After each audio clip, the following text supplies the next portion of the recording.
3월 7일 오후 1시 6분 코스피의 박자 피터입니다. 제가 파생 구조 저번 주에 낱낱이 다 분석해 드렸습니다. 그대로 되고 있습니다.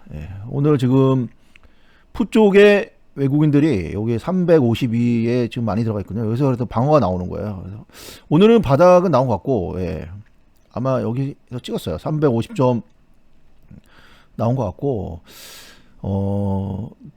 내일 한번 살짝 더 밀 수 있어요. 내일 진짜 세면 한 여기 전저점 붕괴시키고 깰 수는 있는데 여기는 가면 바로 튀어요. 여기는 바로 튀기 때문에 그렇게 생각하시면 되고, 아니면 여기서 이제 오늘 바닥 찍고 바로 올릴 수도 있고, 그럼 만기 끝난 거예요. 이번 주 월요일이니까 화수 목 금에는 큰 공격 없이 아마 마무리가 될 거예요. 그러니까 내일 정리하자면 내일 한 번 더 여기 밀었다가 빠르게 반등 시키고 마무리하든지, 아니면 오늘로 바닥 찍고 화수목까지는 금요일, 그러니까 3월 10일까지 3월 만기는 지금 될 것이다. 그게 이제 그래서 또 그러면 어느 정도까지는 또 올리겠죠. 근데 지금 무서운 게 뭐냐면 이 하락 역행자의 무서움은, 이거는 진짜 당해보지 않으면 몰라요. 그리고 당해도 내가 왜 당했는지를 모르면 계속 반복해서 당해요. 그러니까 무슨 뭐라 그러나 늪 같다고 해야 되나요? 그게 왜 그러냐면 이제 여기서부터 보시면 이렇게 내려갔다가 올라갔다가 내려갔다가 올라갔다가 내려갔다가 이렇게 내려가잖아요. 이렇게 지금 주봉으로 보면 이렇게 계속, 그러니까 올리는 척하다가 빼버려요. 올리는 척하다가 이렇게 한 반 많이 올리면 반. 이건 3분의 1. 그 다음에 일봉으로 보면 이렇게 올리는 척하다 봉이 점점 낮아지죠. 또 올리잖아요. 또 낮아요. 낮으면 이렇게, 이러면 이제 이게 저점인 줄 알고 계속 들어오는데 말리는 거예요. 왜냐면 개인들은 5% 10% 먹고 던지는 경우가 극히 드물어요. 선수들이나 그렇게 하는 거지, 거의 20-30% 이상의 수익을 노리고 들어오기 때문에 안 주는 거예요. 그래서 제가 이거 올라올 때도 순환매로만 올라오지 종목이 돌지 한 종목이 쭉쭉 안 간다. 왜냐면 하락 역행자로 얘네들이 빼고 있기 때문에 그렇게 말씀을 드리는 거예요. 다 이유가 있어요. 그냥 막 예측하는 게 아니라 그대로 되잖아요. 올라도 연속성이 없어요. 종목을 돌려요, 얘네가. 그러면서 자기들은 빠르게 순환매 미리 들어가 있고 순환매를 이용해서 빠져나와요. 그러니까 자기들은 철저히 수익을 내고 개인들을 지금 늪처럼 빠뜨리고 있다. 그래서 최악의 경우에는 저기 멀리 갈 수 있죠. 말씀 다 드렸어요. 그 다음에 이제 제가 이제 주말에 책을 읽었는데, 데모테크 여기 중요합니다. 오늘 이거 한번 말씀드려볼게요. 데모테크가 온다. 요 책이 있어요. 근데 읽으시면 좋은데, 제가 오늘 여러분들의 시간을 아껴드리는 게 제 역할이잖아요. 제가 여러분들이 공부를 하고 싶지만 시간도 없고 머리 아프니까 제가 대신해서 엑기스만 뽑아드리는 게 이제 저의 역할이니까 책 안 읽어도 읽은 거와 똑같은 효과를 드리기 위해서 제가 저의 어떤 해석까지 알려드리도록 하겠습니다. 그 다음에 트위터에도 몇 개 올려드렸는데, 보시면 마이클 조던 멋있는 말이죠. 9,000번 이상의 슛을 놓쳤다. 그리고 300번 이상 졌다. 거기서 미국 농구, 갑자기 생각이 안 나네. 나는 승부를 결정짓는 마지막, 그러니까는 이 조던이 유명한 거는 대단한 실력자지만 마지막 순간에 버저비터 슛 그런 거 잘 넣어가지고 마지막에 대역전극 이런 걸 잘하거든요. 그런데도 그거를 26번 실패했고, 나는 살면서 실패를 거듭했다. 그것이 내가 성공한 원인이다. 주식도 똑같습니다. 100번을 이겨도 101번을 먹으면 되고, 100번을 잃고 50번을 이겨도 50번을 더 먹으면 되는 거예요. 100번을 10%씩 잃고 50번을 30%씩 먹으면 되는 거죠. 돈만 벌면 되는 거니까. 인생의 원리가 이건데 참 안타까운 분들이 있어요. 한두 달 안에 승부 보고, 한두 달 안에 돈이 안 되면 막 비난하고 욕하고 막 자기의 분을 못 쳐봐서 오밤중에 댓글 달고 이런 거 보면 마음이 아프죠. 어린 분도 아닌 것 같은데, 주식 투자는 분석력과 예측력의 싸움이 아니에요. 제가 분석과 예측을 많이 하지만 진짜로 맞는 말이죠. 위험을 다스리는 거, 위험을 피하는 거. 근데 이거 100% 다 피하면 너무나 좋죠. 하지만 이거 다 피하는 사람 아무도 없습니다. 예, 아무도 없어요. 저도 최대한 위험을 피하려고 노력하지만, 예, 그 저보다 더 하신 고수분들도 마찬가지예요. 그리고 고수는 수익을 잘 내는 사람이 아니라 크게 잃지 않는 사람. 왜냐면 장기 우상향하니까. 주식은 장기 우상향하니까 크게 잃지 않다면 또 기회가 오고 그것이 종잣돈이 만약에 뭐 1억이 8천이 됐으면 또 8천이 1억 5천을 만들어주고 이렇게 하는 거예요. 그런데 1억을 2천을 잃어서 8천이 됐다고 그거 슬퍼하면 안 돼요. 8천이 다시 1억 5천이 됩니다. 그렇기 때문에 그 대신 크게 잃지 않아야 돼요. 1억이 만약 2천이 되면 그거 굉장히 힘들죠. 다시 재계하기가. 그래서 고수는 목숨을 걸어야 하는 순간 도망갑니다. 예, 거기서 오기로 배팅을 하지 않고 거기서 오기로 배팅하는 자는 도박사죠. 한두 번 성공할 수 있지만 결국에 망한다. 그리고 뭐 저야 뭐 자살까지는 생각해 본 적 없지만 비참함 이런 거 많이 느꼈죠. 예, 저도 뭐 깡통 많이 샀어요. 그래서 그런 슬픈 일이 많았죠. 그래서 깨달은 거예요. 아, 인생 길고 주식시장 맨날 열리는데 그거를 왜 지금 먹으려고 지금 좀 이런 거 못 참아가지고 막 더 배팅하고 막 장이 안 좋으면 용빼는 재주가 없는데 거기서도 어떻게 해도 수익을 내보려고 예, 막 급등주 쫓아다니고 그런 거를 여러분들은 경험하실 필요 없잖아요. 경험한 사람이 얘기해주면 그걸 믿으셔야지. 예. 마지막은 자살이에요. 예. 죽고 싶어 죽는 것이 아니라 죽을 수밖에 없기 때문에 죽는 것이다. 왜 죽을 수밖에 없겠습니까? 예. 자기 돈이 아니기 때문에요. 자기 돈이 아니기 때문에 감당할 수 없는 돈, 부모님 돈, 친구 돈, 형제 돈. 예. 뭐 병원비다 뭐다 이렇게 빌리는 거죠. 자기 주식 투자하려고 못 갚는 거예요. 그 사람들 얼굴 보기가 너무 미안하니까 예, 자살로 가는 거죠. 많이 있습니다, 여러분들. 예. 저는 뭐 이런 것까지 생각해 보지 않지만 비참함은 많이 느꼈습니다. 예. 주식시장에는 환희의 시간은 짧고 예, 고통의 시간은 길죠. 주식투자는 기다립니다. 예, 인생처럼 인생도 콘돔 점프하는 것 같아요. 이게 이렇게 되지 않아요. 이렇게 되는 것 같아요. 이렇게. 예. 이 시간이 엄청 긴 사람이 있죠. 누구는 뭐 1년, 2년이고, 누구는 10년, 10년에 30년, 이런 시간이 있어야 어느 날 어떤 기회를 만나고, 자기도 모르는 사이에 이렇게 된 것 같지만, 실력은 여기 가 있는 거죠. 어떤 기회를 만나면 이게 쫙 이렇게 올라가는 식으로 되는 것 같아요. 이런 거를 많이 만나면 이제 빠르게 부자가 되고, 이런 게 이제 1년에 인생에 한 번밖에 안 오면 이제 작은 부자가 되고 그런 것 같은데, 이 시간이, 기다림의 시간이 인생에도 피곤하죠. 필요하죠. 근데 자기가 이 안에서 그냥 평평한 플랫한 시간이 아니고 계속 자기를 업그레이드 시켜야 돼요. 그때 어떤 사건을 만나면 그것이 자기를 한 단계 업그레이드 시키는 그게 아닌가. 예, 인생도 기다림이고 마찬가지로 주식투자도 기다림입니다. 근데 이걸 못 기다리죠. 그리고 조급해가지고 상호님 제가 좋아요 한번 눌러드리겠습니다. 그렇죠. 데모테크가 온다. 예, 이게 우리나라가 그 고령화가 되는 거는 뭐 너무나 당연한 사실이고 다들 아시는 이야기고 이 책에 보면 이제 그 내용이 어떻게 이제 선진국들이 고령화로 들어가는가 그런 내용 되게 많고 예, 그리고 그럼 우리는 어디에 투자해야 되는 거야 이겁니다. 다예요. 그래서 제가 이게 중요하니까 엑기스만 뽑아서 한번 말씀드려 보겠습니다.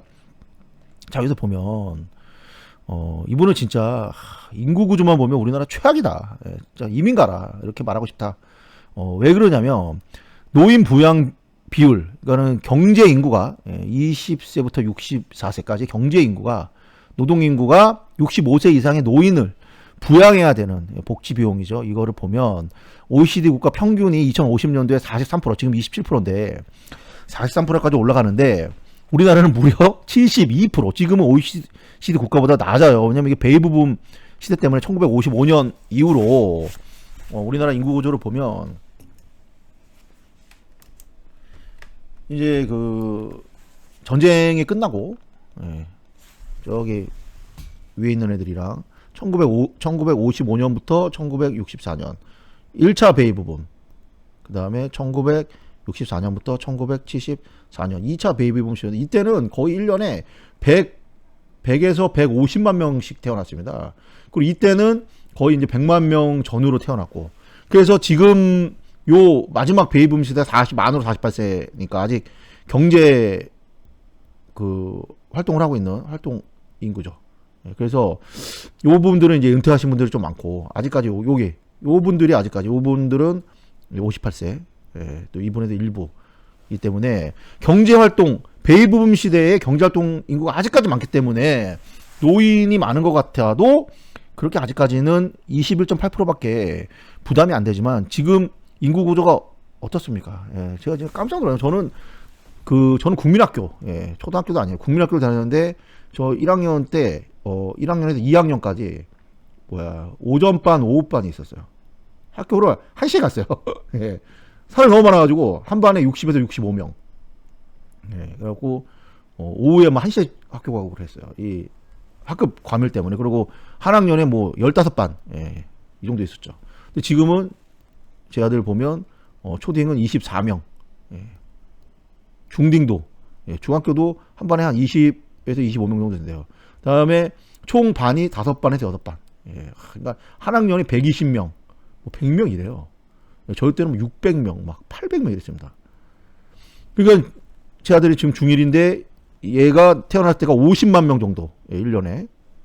예, 저는 이제 2차 베이비붐 시대니까 100만 명, 예, 그때 근접할 때 나왔는데 지금은 얼마냐? 20만 명 나요. 지금 한 살. 지금 한 살은 20만 명. 예, 20만 명 나옵니다. 그러니까 이 경제 인구는 계속 줄어드는데 노인들은 계속 늘어나고, 그 다음에 의학이 발달해가지고 제가 어렸을 때 중학교, 고등학교 때만 해도 보통 70에서 75살이면 많이 돌아가셨어요. 지금 기본이 85에서 95살 사이에 많이 돌아가십니다. 지금 현재는. 그런데 의학의 발달에서 30년 뒤에는 인류의 평균 연령이 120살 정도가 된다고 해요. 지금 과학의 발전 속도에 의하면, 이 책에서 의하면. 그러면 지금 이제 베이비붐 시대에 65살부터 노인이라고 하면 이제 어마어마한, 예, 55년을 노인으로 사는 거고, 일본 같은 경우는 75살부터 고령자로 바꾸자. 예, 고령화가 많이 발달됐으니까 일본은, 예, 일본 같은 경우에는 그럼에도 불구하고 45년을, 예, 이제 비경제 인구로 사는 거죠. 그런 시대가 온다. 이거는 바꿀 수가 없는 거죠. 인구 구조는 하루아침에 못 바꾸니까 이런 시대가 온다. 그리고 우리나라는 이런 베이비붐이 너무나 그 1차, 2차가 있기 때문에 문제의 심각성을 모르고 있다가 지금 급작스럽게 애들이 지금 적게 나오고 있기 때문에 이제 부동산 시장도 제가 말씀드릴 건데 한 방에 우리는 충격이 올 가능성이 높다. 일본 같은 경우는 고령화가 진행이 됐지만 이렇게 우리나라처럼 이렇게 코끼리 구조가 아니에요. 코끼리 이제 요렇게 된다는 얘기죠. 요렇게. 예, 요렇게. 예. 요런 코끼리 코점 생겼다는 거죠. 그래갖고 요게 요로 내려가면 이제 끝난다는 거죠. 우리나라는 굉장히 힘들어진다는 건데, 일본 같은 경우는 수출 국가인데 얘네들의 수출의 5분의 4는 디소싱이라 그래가지고, 이게 무슨 뜻이냐면 수출 국가에서 생산을 하고 수출 국가에서 판매를 합니다. 그리고서 여기서 받는 이익을 본국으로 보내요. 5분의 1만 지네 나라에서 만들어서 해외로 수출을 하고 있어요. 그러니까 얘네는 국내에 생산 기반이 없어요. 일본은 고령화를 1980년대부터 지금 40년간 대비해 왔기 때문에 오히려 고령화가 되려다 타격이 그렇게 없다. 예, 타격이 그렇게 없다. 일본이 고령화하다 막 우리나라가 우선 더 문제다. 우리나라는 디소싱도 안 돼 있고 고령화가 너무나 빨리 오기 때문에 일본은 그래도 천천히 왔는데 훨씬 힘들 것이다. 일본은 대비할 시간이나 있고, 그 다음에 가령 연봉이 10억이다. 그랬을 때 연봉 10억을 3년 동안 받고 있는 사람과 30년 연봉을 받은 사람은 다르잖아요. 이게 일본이에요. 일본은 1980년대에 세계 2위까지 올라갔던 국가이기 때문에 그 뒤로 디소싱을 해서 어마어마한 자본이 축적돼 있어요. 해외에서 번 돈을 일본으로 계속 보내고 해외 재투자해서 자본이 축적돼 있는데, 우리나라는 인재죠. 뭐 일본보다 잘 살지도 못하지만, 네, GDP도 아직 1인당 GDP 낮지만 짧은 순간에서 바로 노년이 되는 거죠. 이 사람은 가령 뭐 30살부터 60살까지 연봉 10억을 받았다면 우리나라는 55살부터 연봉 10억을 받고 있는 거예요. 이게 짧다는 거죠. 5년. 그 다음에 은퇴하는 거죠. 그럼 이게 비교가 되냐라는 거죠. 이 나라와 우리나라가. 그럼 우리나라는 어떻게 될 것이냐. 우선 부동산을 보면, 여기서는 자세히 나오지 않는데, 무슨 아파트 위주로 말씀을 드리자면 지방은 갈수록 더 힘들어질 것이다. 왜냐하면 인구가 줄어들면 아무래도 인프라가 좋은 곳에 더 몰리기 때문에 인프라가 잘 돼 있는 대도시, 예, 대도시 위주로 계속 올라오고, 지금도 지방이 공동화했지만 더 공동화가 되고, 지방의 주택 가격은 더 떨어질 것이고, 군소도시는 갈수록 힘들어질 것이다. 그리고 대도시는 인류의 나이가, 그러니까 사람이 더 오래 사니까 집이 있어야 되잖아요. 그러니까 가격은 더 오를 가능성이 높죠. 예, 그리고 인플레는 계속 발생하고 또 뭐 50, 65세 되신다고 해도 똑똑하신 분들은 계속 돈을 버시거든요. 자본이 계속 축적되잖아요. 그렇기 때문에 제가 개인적으로 생각해도 단기간에 급등당은 있지만 이 대도시의 중요 인프라가 많이 발달된 거죠. 그리고 노인들이 예전에 시골 가서 뭐 이렇게 은퇴 생활 하신다고 그러는데 요즘 안 그래요. 거의 다 도시에 사기를 원하고 병원 가까운데 인프라 좋은 데를 사시려고 그러기 때문에 특히 있는 분들일수록 그러기 때문에 대도시의 인프라가 좋은 곳에 아파트 가격은 계속 올라가고 지방은 박살이 난다. 가령 이런 거죠. 예, 지방은 이렇게 올라가고 대도시는 이렇게 올라가는 거죠. 그래프가 이게 더 가파른 거죠. 올라는 가겠죠, 얘도. 그러다가 어느 날부터 이렇게 떨어지는 거죠. 인구 구조에서. 근데 얘는 각도는 좀 꺾이겠지만 이런 식으로 올라와서 각도는 좀 꺾겠지만 장기 우상향한다. 이거는 이제 대도시 인프라가 좋은 곳. 이거는 지방 소도시. 이렇게 되겠죠. 인구 구조 때문에 자산이 부동산 가격은 이렇게 변할 가능성이 높다라고 봐야죠. 이거는 거의 상식적인 거예요. 이거는 뭐 누구나 예측할 수 있는 거고. 그 다음에 그러면 이제 우리는 어떻게 해야 되느냐. 기술적 혁신은 이분이 이제 그 블로그에 정리를 잘 해놓으셨더라고요. 이걸 보시면 책을 읽은 거랑 똑같아요. 기술적 혁신은 반드시 고령화 흐름과 같이 해야 되고 우리는 관련된 혁신 기업에 ETF로 투자를 해야 된다. 왜냐면 고령화는 메가 트렌드다.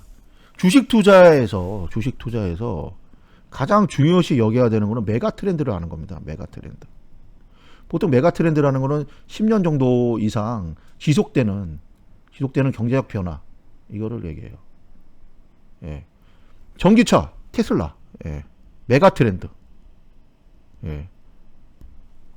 가령 예를 들어서 이런 거죠. 메가 트렌드. 그러면 고령화라는 거는 뭐냐? 앞으로 50년간 진행이 되기 때문에 초 메가 트렌드라는 거예요. 그냥 메가 트렌드가 아니야. 초 메가 트렌드다. 그러면 초 메가 트렌드에 맞는 우리는 투자를 해야 되는 거 아니냐. 초 메가 트렌드에 맞는 투자. 그 방법을 이분이 잘 설명하고 있죠. 관심 있으신 분은 방송 듣고 책 읽어보셔도 되고 난 머리 아프고 바쁘다 그러면 방송만 들으셔도 됩니다. 글로벌 혁신기업 ETF와 현금 흐름 자산을 바벨이니까 양쪽에 든다는 얘기예요. 분산 투자를 해서 장기 적립식으로 꾸준히 투자한다. 노련한 도박자는 한 판 크게 벌 생각을 하는 게 아니라 오랜 시간 파산하지 않고 꾸준히 벌 수 있는 게임 구조를 짠다. 똑같은 말 하고 있죠. 주식 투자는 한 판 도박사의 게임이 아니다. 확률에 우리가 투자하는 것이다. 그 다음에 뭐 요거는 뭐 이번에 하신 얘기고 그 다음에 뭐 유럽, 일본의 어떤 이야기 이런 것이 있다. 그리고 미국 같은 경우에는 여기도 보시면 아까도 보시겠지만 인구 구조가 틀려요. 다른 나라랑 이민도 많고 저 남미 쪽에서 이민도 많고 또 아직 도시화가 많이 안 돼 있어서 애도 그렇게 뭐 도시에 있는 분들만 안 낳지 지방에 있는 분들은 많이 낳습니다. 그래서 미국 같은 경우는 별로 바뀐 게 없어요. 30년 뒤에도 거의 9%, 10%도 안 늘어난다. 근데 일본은 우리나라랑 비슷하게 늘어나죠. 근데 일본은 지금 벌써 48%를 찍고 있죠. 노인 부양 비율이. 그리고 오히려 뭐 영국이나 프랑스가 좀 괜찮고 중국도 만만치 않다. 중국은 이제 2060년부터 급속도로 고령화가 이제 노인 부양 비율이 올라갑니다. 2050년에 우리나라는 거의 뭐 끝장이고 중국은 2060년부터. 그럼 우리나라는 또 중국에 수출을 많이 하는데 중국이 안 좋으면 우리나라도 안 좋겠죠? 그럼 우리나라 주식하지 말아라 이 얘기예요. 이분의 얘기는 어디를 미국 주식이 하라는 미국 주식에. 왜냐면 미국이 고령화에 관련된 회사들도 제일 많고 미국은 아직도 경제 인구가 계속 늘어나고 인구 구조가 좋기 때문에 당분간 몇십 년간 경제가 꺾이기 쉽지 않다. 그리고 제가 설명드렸죠. 그 지정학에 따라서 어떤 미국이 어떤 식으로 앞으로 경제가 될 수밖에 없다. 그런 거와 연결해서 봤을 때 미국은 당분간 계속 경제가 좋을 가능성이 높다. 그럼 미국의 고령화에 관련된 혁신 기업에 투자를 해야 되는데 뭐 부동산이야 뭐 알아서 하시면 되고 주식 얘기를 하자면 이제 부동산을 하려면 아까 처음에 말씀드린 그런 쪽 위주로 하시는 게 좋고, 아니면 지방 같은 경우는 많이 떨어졌을 때 단타 유지하시면 좋고, 주식 투자의 비중을 늘려야 되는데, 여기 책에 나온 게 요 고령화 사회 테마 ETF, 바이오테크, 디지털 헬스케어, 게임 로봇, 요 정도예요. 그러면 요거에 대해서 제가 하나씩 차트를 찍어 보면서 설명을 드려 보겠습니다. 고령화 사회 테마 ETF, AGNG.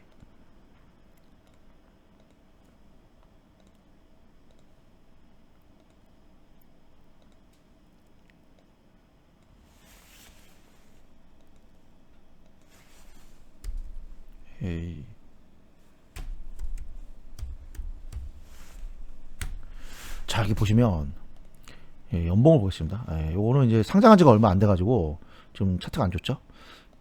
이제 주봉을 보시면 이쁘진 않아요. 요 회사가 뭔지는 요거 찍어 보시면 나오는데, 건강관리기업 위주로 나오는데, 아직 차트가 모양이 꼭 이제 기업을 분산하지 않더라도 ETF니까 여러 가지 이제 기업들이 들어가는데, 제가 봤을 때 그냥 그래요. 요거는 여기서 이제 책에 나온 건데 그냥 그렇고, 바이오테크, 나스닥 바이오테크 지수와 S&P 바이오테크 산업 지수를 이건 중소형 위주로 추종하는 건데, 이것도 한번 보겠습니다. IBB를 보시면, 자, 여기 보시면 장기 우상향을 하고 있죠. 그런데 보시면 아시겠지만 차트가 이렇게 일률적으로 이쁘지 않고 급등락이 심해요. 그리고 이게 보시면 여기 오랫동안 이렇게 조정을 거치는 모습을 보고 있고, 지금도 상승할 때 이렇게 많이 상승하고 하락할 때 많이 하락한다, 이렇게 볼 수 있고, IBB. 그 다음에 XBI,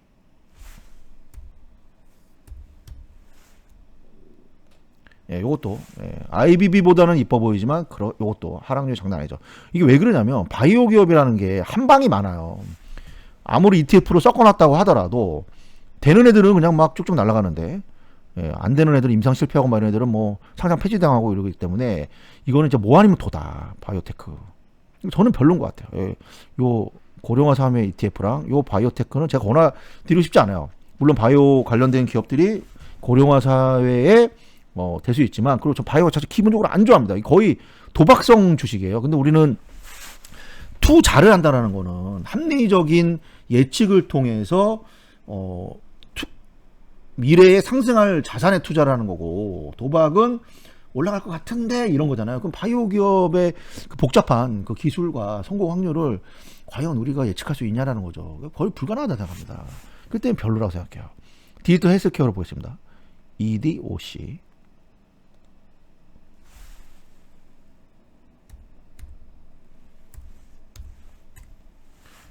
안 이쁘죠.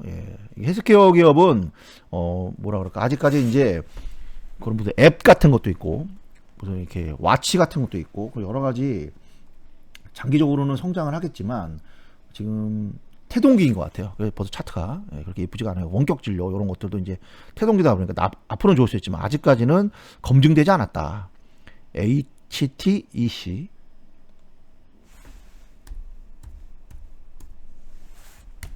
요거는 좀 이쁘죠. 요거는 이제 나스닥이 좀 떨어져가지고 좀 빠졌는데, 요거는 좀 이뻐 보인다, 제가 봤을 때.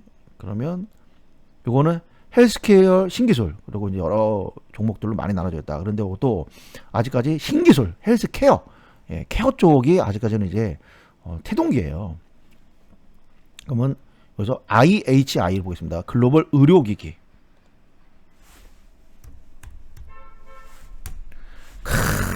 이거는 이건 감탄이 나오죠. 진짜. 이게 진짜 아름다운 차트 아닙니까? 이거 진짜 미쳤죠. 2006년도에 보시면, 여기서 2006년도에서 여기 조금, 한 6년 정도 조금 올랐는데, 2013년도부터 가파르게 오르다가 지금 10년 만에 6배, 6배가 올랐어요. 10년 만에. 10년 만에 6배 올랐으면 진짜 괜찮죠. 거기다가 우선 차트가 너무나 안정적이에요. 보시면 2평을 따라서 진짜 너무나 안정적으로, 너무나 1년 12.2평이 걸려 있는데 너무나 안정적. 이때 이제 코로나 때, 지금도 그렇게 많이 안 무너지고 있습니다. 지금 장기 입평 다 이탈하고 난리 났는데, 얘는 보시면 200이 241 장기 입평을 위에서 막 두들기려고 좀 굉장히 강한 모습을 보이고 있어요. 그러면 왜 그러냐? 이건 좀 쉽죠. 의료기기니까. 의료기기는 벌써 역사가 길고 인간이 아까 말씀드린 것처럼 고령화가 갈수록 많이 되고 있고 늙을수록 의료의 영향을 많이 의료의 시스템에 이용을 많이 해야 되기 때문에 의료기구의 수요가 올라가고 의료비도 나이를 먹을수록 병원비가 더 많이 올라가지 않습니까? 그렇기 때문에 의료 장비를 만드는 회사는 실질적으로 바이오처럼 뭐 돈 언제 벌지 모르는 것도 아니고 계속 매출이 나고 있고 좀 더 의학 기술이 발달하니까 고부가 같이 의료기기를 만들 수 있기 때문에 실제로 돈을 버는 회사가 이렇게 아름다운 차트를 만들어내는 게 아닌가. 그래서 저는 이걸 추천드리고 싶어요. IHI를 장기 투자하자. 이거를 정말 이제는 완전 자리 잡았어요. 그리고 고령화가 확실하기 때문에 확실한 거에 이렇게 만약 월급 받으시는 분들이라면 한 달에 뭐 50만 원, 100만 원 적금 붓듯이 적립식으로 누적하는 게 엄청난 그 위험 분산 효과가 있어요. 다 피할 수 있어요, 이런 거를. 그렇기 때문에 이 고령화를 믿고 미국의 첨단 기술을 믿고 의료기기를 사람들이 더 많이 사용할 거를 믿는다면 이거를 투자해야 되지 않나. 예. 안정적으로 진짜 어마어마한 진짜 수익률을 줬는데 앞으로 이것이 꺾일 것이냐? 저는 안 꺾일 거라고 생각합니다. 예. 가령 최근에 이제 메타버스 같은 게 이제 많이 유행해가지고 메타가 이제 그 얘네가 라운드 힐 그것도 만들어가지고 지금 한번 볼까요? 예, 요게 이렇게 되고 있지만 요 메타버스 관련된 이 ETF 요거는 이제 첨단 주식들이 많이 섞여 있기 때문에 이거는 이제 장기적으로는 저는 좋을 거로 보지만 이것이 이제 급등락이 심하고 아직까지는 약간 이제 안정적이지 않죠. 예, 그리고 장기적으로는 IHI보다 더 돈을 벌 수는 있을 수 있어요. 왜냐면 메타버스의 시대로 들어가기 때문에. 그리고 제가 메타와 관련된 주식들도 많이 알려드렸잖아요. 그런 주식을 분산 투자하신다면 그런 걸 약간 중대박 정도로 노릴 수 있다면 IHI는 진짜 편안하게 스트레스 받지 않고. 왜냐면 투자라는 거는 믿음이 있어야 돼요. 만약 강남에 지금 뭐 가령 압구정 아파트가 완전 구축이거든요. 이게 40몇 년 됐어요. 근데 47평짜리가 얼마 전에 50억에 팔렸습니다. 왜냐면 한경번에 재건축이 된다. 그러면 이것이 30억이 될 수도 있어요. 지금 뭐 부동산이 약간 하락 기세니까. 하지만 결국에는 다시 50억을 제낀다. 그리고 70억, 80억이 될 거야. 라는 확신이 있으면 50억에서 지르는 거죠. 예. 왜냐면 그 믿음이 있기 때문에 그래요. 아까 말씀드린 대로 압구정 현대아파트는 그 한강 바로 앞에 있고 그 다음에 재건축은 결국에 될 것이고 강남은 사람들이 갈수록 좋아할 것이고 고령화가 인구가 줄어들어도 인프라가 잘 돼 있는 곳에 몰릴 것이기 때문에 이것이 30억이 되더라도 결국엔 50억 이상 될 거 아니냐라는 믿음을 갖는다면 배팅하는 거죠. 예. 근데 믿음이 없으면 배팅 못 하는 거예요. 가령 지방의 어떤 군소도시에 어떤 개발 호재가 있어서 야, 이게 단기간에 오를 것 같은데 장기간 오를까? 그런 걸 자기가 계산했을 때 장기간에 어떤 그게 없다면 가격이 좀 비싸다 그럼 못 지르는 거죠. 예. 그리고 50억 아파트를 500만 원씩 100번 나눠서 분산 투자할 수는 없잖아요. 이거는 뭐 한 번에 사야 되는 거니까. 그런데 주식은 분산 투자할 수 있잖아요. 예. 그러니까 투자라는 거는 믿음이 되게 중요한데 저는 이거는 믿음을 가질 수 있는 그런 ETF라고 생각합니다. 그래서 IHI를 강력하게 적립식 투자로 꾸준히 돈 생기실 때마다 월급 받으실 때마다 뭐 50만 원, 100만 원, 200만 원 이렇게 계속 매달 이렇게 넣으시면 정말 나중에 10년 뒤, 20년 뒤에 이게 어마어마한 수익률을 만들어주지 않을까. 저 이 책을 보면서 그런 생각을 했어요. 그 다음에 로봇도 보겠습니다. 게임 로봇도 중요하니까. AGERO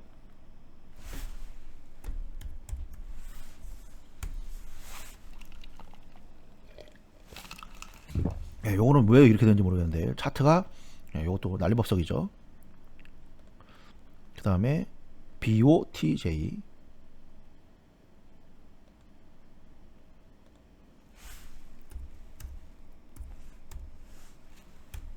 요것도 약간 난리법석이에요. 여기 많이 올랐는데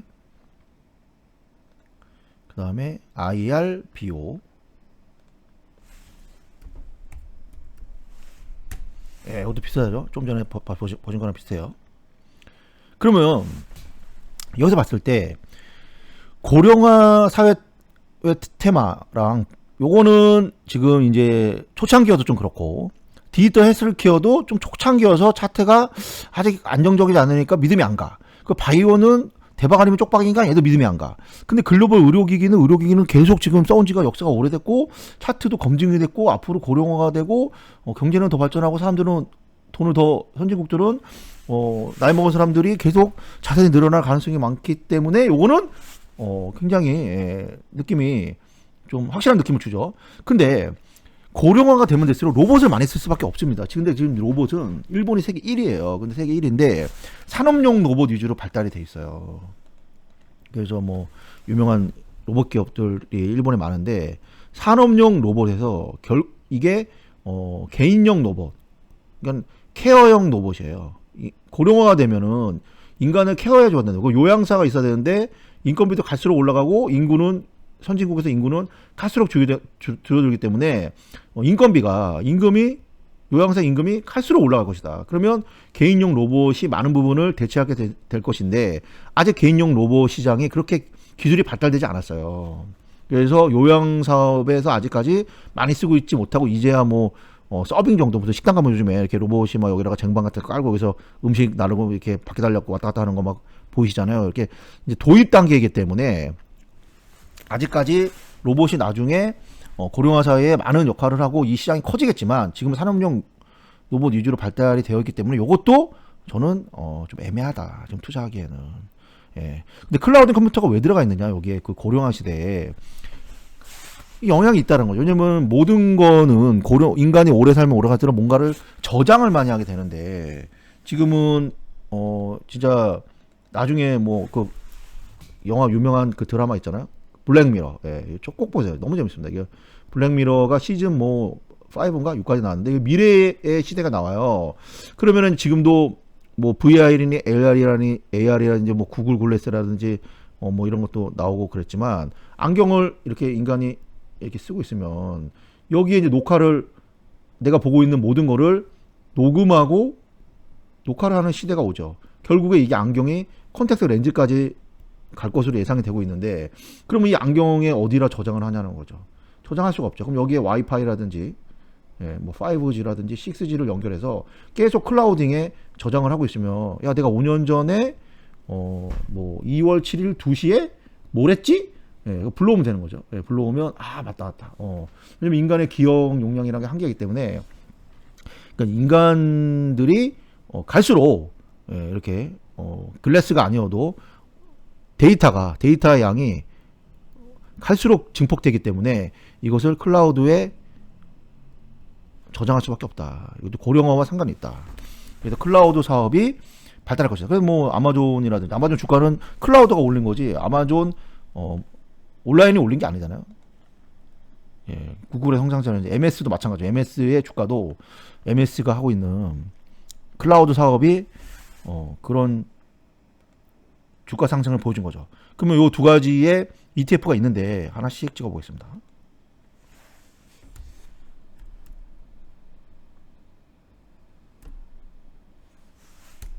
네, 요거는 보면 이렇게 올라갔다가 이거 상장한 지 얼마 안 됐어요. 그래갖고 쭉 올라갔다가 이렇게 좀 빠졌고 최고가 대비 지금 뭐 한 30% 정도. 그 다음에 SKYY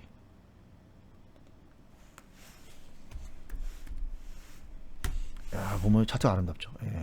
아름다워요. 굉장히 아름다워요. 그런데 최근 많이 빠졌어요. 이게 왜 그러냐면 SKYY는 이 큰 회사가 많이 들어가 있습니다. 큰 회사가 뭐 MS라든지 아마존이라든지 구글이라든지 이런 클라우딩을 하고 있는 큰 회사가 많이 들어가 있고 요 클라우드는 중소형 회사가 많이 들어가 있어요. 그래서 저는 그래도 큰 회사 낫지 않나. 큰 회사가. 하고 나스닥이랑 거의 비슷한 차트를 가요. 근데 나스닥에서 지금 날아다니고 있는 빅테크들이 실질적으로 돈을 버는 거 아마존만 봐도 명백히 알 수 있고 MS가 다시 부활한 것도 클라우드 때문이기 때문에 그럼 뭐 오토데스크라든지 아니면 뭐 그 포토샵을 만드는 그 유명한 회사 그런 회사들의 주가도 보면 다 클라우드 구독 서비스를 진행하고 나서 주가의 흐름이 완전히 바뀌어요. 그러면 뭐 3D 맥스를 하고 있는 오토데스크만 봐도 보시면 장기 우상향을 하고 있지만 이렇게 우상향하다가 여기서 각도를 이렇게 꺾잖아요. 예, 이렇게 꺾고 지금은 좀 이제 오버슈팅 나왔다가 다시 이렇게 빠지고 있는데, 이렇게 꺾기 시작한 게 구독 서비스를 이때부터 실시했어요. 예. 그리고 그것이 이익이 잡히기 시작하면서 각도가 꺾이는 거예요. 예, 포토샵을 하고 있는 유명한 회사가 뭐죠? 예, 잠깐만요. 포토샵. 생각이 안 나네. 이것도 비슷한데 차트가 어도비. 예, 어도비.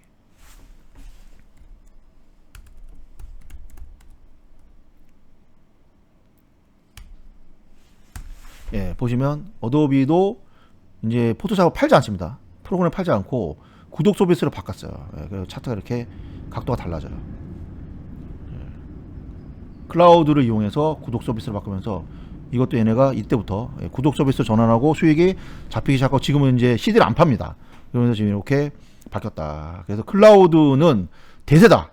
그래서 IHI와 클라우드를 돈이 모일 때마다 요 SKYY를 장기로 분산 투자 이렇게 적립식으로 하시면 위험도 분산되면서 굉장히 좋지 않나. 이거를 한국 주식은 그런 게 없어요. 아무리 찾아봐도 저는 진짜 눈치껏 찾아봐도 없어요. 뭐 하이버가 좋긴 한데 얘네들은 그냥 뭔가 장기적으로 어느 정도 이제 대박이 날 수 있는데, 사람들이 그 돈을 벌어다 주는 구조이기 때문에 사람 리스크가 있는 거죠. 예. 아이돌들이 사고 쳐버리면 그런 게 있기 때문에 뭐 이렇게 막 믿음이 막 큰 돈을 계속 꾸준히 넣기보다는 어느 정도 넣어놓고 나 이 회사가 너무 좋아 그러면 그냥 한번 투자해 볼 만한 성장성이 굉장히 높은 기업이 있긴 하지만 이런 느낌은 없는 거죠. 이렇게 위험이 분산돼 있고 ETF니까. 그리고 경제 구조와 연관이 되어 있고 인구 구조와 연관이 되어 있기 때문에 내 마음속을 밀려도 막 주가가 이렇게 막 빠지더라도 이렇게 떨어지더라도 아니야, 클라우드는 계속 성장할 수밖에 없어. 괜찮아, 기다리면 돼. 여기 돈은 기다릴 거야. 그러면 다시 이렇게 수익을 주는, 이렇게 밀리더라도 다시 올라가고, 밀리더라도 다시 올라가. 이 믿음이 되게 중요하거든요. 주식자는 진짜 아름답지 않습니까? IHI 두 개를 굉장히 추천하시면 테크가 온다. 이 책을 제가 보고 꼭 여러분들에게 이거를 말씀드리고 싶었습니다. 그리고 그냥 이거는 여담이지만 한국에서는 저는 하이닉스밖에 없는 것 같아요. 하이닉스 장기 투자. 왜냐면 이것도 똑같아요. 원리가. 하이닉스 한번 볼까요?